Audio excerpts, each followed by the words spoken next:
Hello, नमस्कार, आदाब। विश्व दर्पण के आज के एपिसोड में आपका स्वागत और खैर मकदम है। आज के एपिसोड में हम बात करेंगे सऊदी अरब और खाड़ी देशों के मुख्तलिफ मुल्कों के साथ अमेरिका के ख़राब होते ताल्लुकात की, और ये जानने की कोशिश करेंगे कि क्या वजह है कि ख़ास तौर से सऊदी अरब और अमेरिका के ताल्लुकात पिछले एक महीने में क्यों इतने ख़राब हुए हैं। तो आइए शुरुआत करते हैं सऊदी अरब से। खबरें हैं कि सऊदी अरब के क्राउन प्रिंस या वली अहद प्रिंस मोहम्मद बिन सलमान, जिनको कि MBS भी कहा जाता है, उन्होंने अमेरिका के राष्ट्रपति जो बाइडेन से फोन पर बातचीत करने से इनकार कर दिया है और ना ही वो उनको खुद फोन कर रहे हैं, जबकि जो बाइडेन ने कई मर्तबा उनसे फोन पर बात करने की कोशिश की। इसकी सबसे बड़ी वजह यह है कि जब से जो बाइडेन अमेरिकी राष्ट्रपति बने हैं तब से उनके और मोहम्मद बिन सलमान के ताल्लुकात और ज़्यादा ख़राब हो गए हैं, क्योंकि अपने इलेक्शन कैंपेन के दौरान जो बाइडेन ने ये कहा था कि वो सऊदी अरब को सबक सिखाएंगे, क्योंकि वो एक ऐसा राष्ट्र बनता चला जा रहा है जहां पर कि आपको बोलने की आज़ादी नहीं है, और इस सब के लिए वो MBS को जिम्मेदार ठहराते हैं। उनका ये भी मानना है कि सन 2018 में वाशिंगटन पोस्ट के जर्नलिस्ट जमाल खाशोगी के कत्ल के लिए MBS ही जिम्मेदार हैं, और इस दौरान उन्होंने कई मर्तबा ये भी कहा था अपने इलेक्शन कैंपेन में कि वो पूरी कोशिश करेंगे कि सऊदी अरब जिस रास्ते पर चल रहा है उसको अब अमेरिका अपने खास देशों की फहरिस्त में शामिल ना करे। ये एक ऐसी वजह है जिसको कि आसानी से ख़त्म नहीं किया जा सकता, और दोनों नेताओं के दरमियान दूरियां जो हैं वो बढ़ती चली जा रही हैं। रक्षा विशेषज्ञों का कहना है कि चूंकि जो बाइडेन सदर ओबामा के प्रेसिडेंटशिप के दौरान में अमेरिका और खाड़ी देशों के साथ ताल्लुकात या रिश्ते बनाने में सबसे अहम भूमिका अदा कर रहे थे, इसी वजह से वो उसी रास्ते पर चल रहे हैं जिसमें कि ओबामा का कहना था कि हमें खाड़ी देशों के साथ ताल्लुकात कम करने चाहिए और एशिया की तरफ ज़्यादा फोकस करना चाहिए।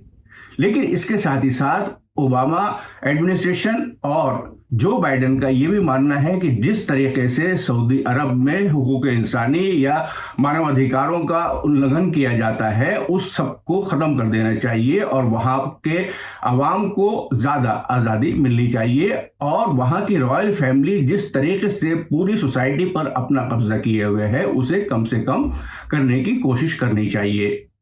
दरअसल जैसा कि मैं अपने मुख्तलिफ एनालिसिस में पहले भी कहता चला आया हूँ कि हर मसले की जड़ दरअसल इकोनॉमिक, मुआशी या आर्थिक होती है, या पैसा ही उसके पीछे होता है। दरअसल रूस के यूक्रेन पर हमला करने से पहले ही अमेरिका ने खाड़ी देशों से और ख़ास तौर से सऊदी अरब से ये कहा था कि वो अपने तेल का प्रोडक्शन ज़्यादा करें ताकि अंतर्राष्ट्रीय बाज़ारों में तेल की बढ़ती हुई कीमतों के ऊपर काबू किया जा सके। सऊदी अरब और दूसरे खाड़ी देशों ने अमेरिका के राष्ट्रपति की इस गुजारिश को बिल्कुल नज़रअंदाज कर दिया था, और उन्होंने कहा था कि वो ओपेक के रूल्स के मुताबिक जो पहले से तयशुदा प्रोग्राम है उसके मुताबिक अप्रैल 2022 में ही अपना प्रोडक्शन कुछ थोड़ा बहुत बढ़ाएंगे। लेकिन कुछ छोटे खाड़ी देशों में जैसे कि कतर ने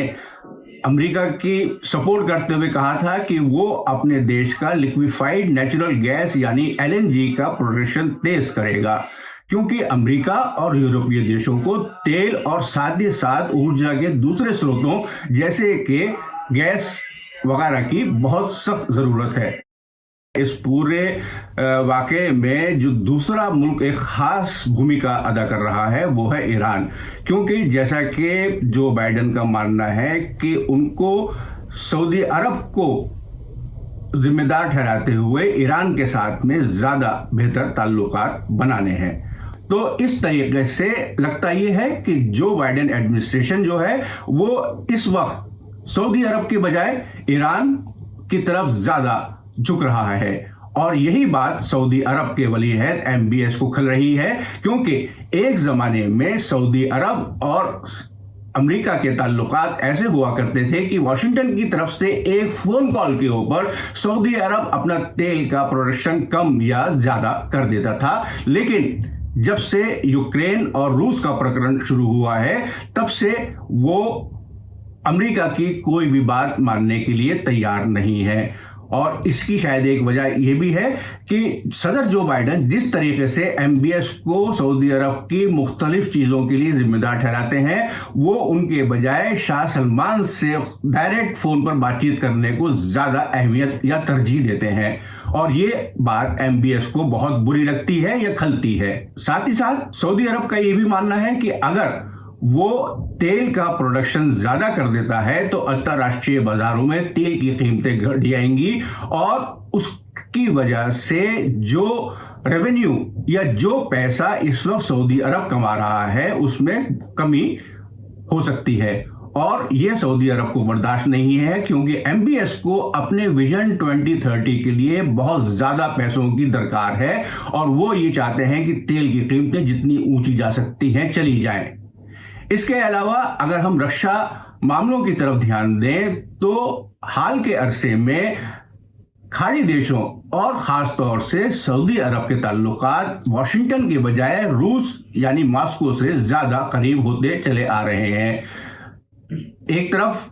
दोनों के ताल्लुकात यानी कि रूस और सऊदी अरब के ताल्लुकात बहुत ही नाजुक माने जाते हैं, लेकिन जिस तरीके से पिछले 5 साल के दौरान खाड़ी देशों और रूस के ताल्लुकात में इजाफा हुआ है वो अमेरिका को कतई पसंद नहीं है, लेकिन इसके लिए खुद अमेरिका जिम्मेदार है। वॉशिंगटन के institute for near east policy में रक्षा सलाहकार एना बोरशवेस्काया का कहना है कि जिस तरीके से रूस और खाड़ी देशों के ताल्लुकात बढ़े हैं वो अमेरिका को कतई पसंद नहीं आ सकता है, लेकिन इसके लिए खुद अमेरिका जिम्मेदार है। तो आइए अब देखते हैं कि ओवरऑल या मजमूई तौर पर इस सब की असर खाड़ी देशों और अमेरिका के ताल्लुकात पर क्या पड़ सकता है। मौजूदा सूरत हाल में यही नजर आ रहा है कि जिस तरीके से सदर जो बाइडेन ने अपनी खाड़ी देशों की पॉलिसी को या मिडिल ईस्ट पॉलिसी को आगे किया है, वो एक तरीके से ओबामा एडमिनिस्ट्रेशन की पॉलिसी को आगे बढ़ा रहे हैं। और उन्होंने 1980 की दहाई में कार्टर डॉक्ट्राइन, जिसके मुताबिक खाड़ी देशों और अमेरिका के साथ ताल्लुकात में बहुत घनिष्ठता थी या बहुत करीबी ताल्लुकात माने जाते थे, उस डॉक्ट्राइन को बिल्कुल खत्म कर दिया है। क्योंकि उस डॉक्ट्राइन के मुताबिक अमेरिकी लीडर्स का यह मानना था कि वो तेल के लिए खाड़ी देशों के ऊपर डिपेंड रहेंगे, लेकिन साथ ही साथ उनकी रक्षा करने के लिए वो उनको फौजी सैन्य सहायता भी मुहैया कराएंगे। लेकिन फिलवक्त ऐसा लगता है कि ऐसा नहीं हो रहा है, क्योंकि जब अमेरिका ने हाल ही में सऊदी अरब को F-35 जंगी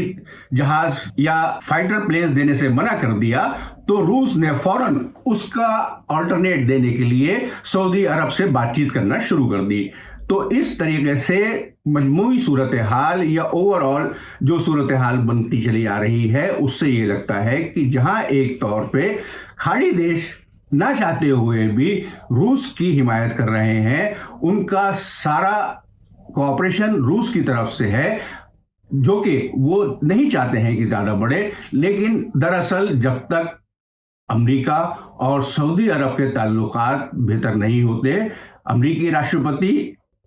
सऊदी क्राउन प्रिंस मोहम्मद बिन सलमान से अपने ताल्लुकात बेहतर नहीं करते, उस वक्त तक खाड़ी देशों और अमेरिका के ताल्लुकात इसी तरीके से चलते रहेंगे और ये किसी भी तरीके से अमेरिका के हक में नहीं होगा।